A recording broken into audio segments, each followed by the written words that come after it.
Chenet and Walker, a brand that history has seemed to sweep under the rug. The brand was the winner of the first 24-hour of Le Mans in 1923. The famous brand had a 48-year stretch with massive highs and also massive lows. Let's take a closer look into them. And sorry if I butchered the name. I'm an American, and some of us have the IQ of a loaf of bread, so please bear with me. Ernest Chenet was a railway engineer and maker of bicycles with a factory in the. You know what? It's just going to go up on screen because I'm not going to be able to pronounce that. Just outside of Paris, on its north side. He partnered up with mining engineer Henry Walker in 1898 to make motor tricycles. Together, they founded their automobiles business on January 19th, 1899, with Chenet in charge of design and Walker in sales and finance. The business was formally registered as Chenet Walker.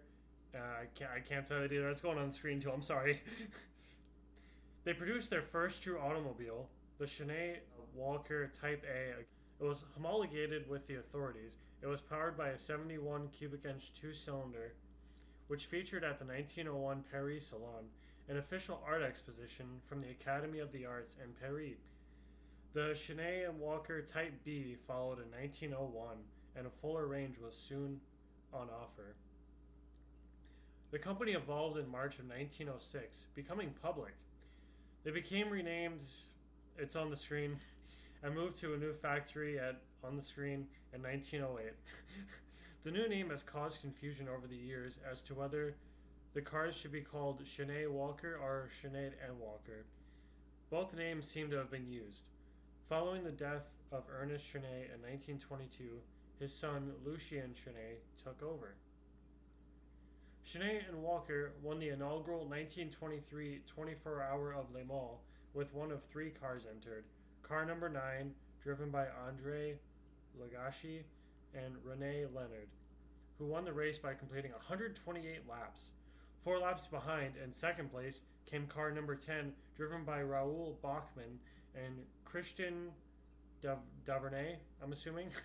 Their third car, entry number 11, driven by Fernand Bachmann and Raymond Glasman, completed 110 laps and finished in 7th overall. All 3 cars were Type U 15CV sport models, competing in the 3-liter classification, within which they finished 1st, 2nd, and 4th. Collectively, they completed 362 laps, more than any other manufacturer in the race. Building on their success, in 1925, Chenet and Walker became the 4th largest car maker in France, behind only Citroën, Peugeot, and Renault. 2 years later, the company entered into a triple collaboration with Delahaye and Rosengart, sharing designs and components. The Entente, I'm assuming, was advertised in 1929 with the slogan, it's on the screen. The arrangement lasted almost 4 years until 1931, when it would be Chenet and Walker that broke with the other partners. In a letter dated June 13th of 1920 to Delahaye, the company's president stated that it seemed quite impossible to continue the collaboration as it was then working, and the collaboration was formally dissolved at the end of September 1931.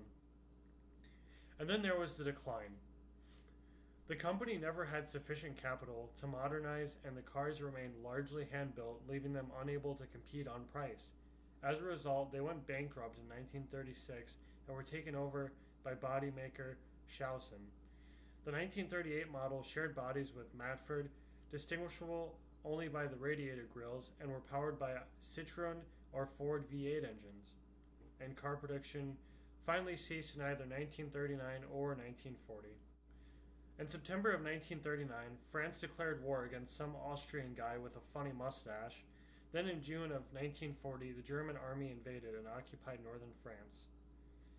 The war years were characterized by a desperate shortage of raw materials for civilian industry and of petrol. In 1940, Chenet and Walker presented the prototype for a light van-based ambulance intended for the army, and this vehicle turned out to be the first in a long line of forward-control light vans.